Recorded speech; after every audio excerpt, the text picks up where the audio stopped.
Welcome back, everyone. A Wisconsin man never applied for unemployment insurance, but got a tax form in the mail saying he did. You'd think he could just call somebody and get that all straightened out, but as consumer investigator Kristen Byrne reports, he and his family are finding out that it is not very easy.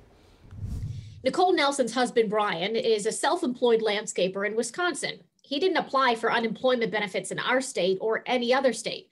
So when a 1099 form from Ohio, of all places, showed up in the mail, it was a head scratcher.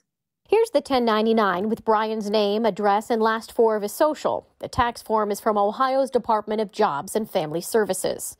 Here's Bryan's wife, Nicole. Does your husband have any tie whatsoever to Ohio? No, a lot of people actually have asked us, do you have relatives in Ohio? Do you have friends?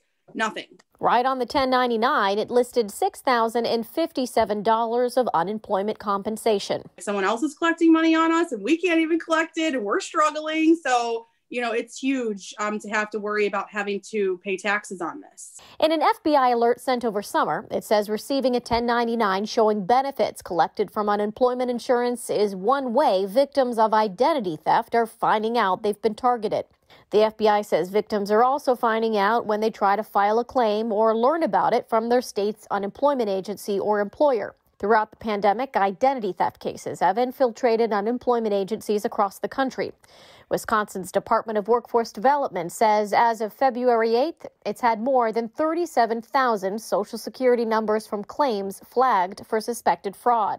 The DWD doesn't keep track of cases like the Nelsons that involve another state. It's a huge stress. Nicole says she's reached out to Ohio's unemployment agency on behalf of her husband. The lines are so backed up. There's a line, you hit one for fraud and they're just call back at another time. They're just so swamped with it. Call back at another time. And when we contacted them, a response came in saying the agency was overwhelmed with calls and emails. Nicole Nelson was able to report her case on the agency's website and is waiting and hoping this doesn't hurt her family in the end.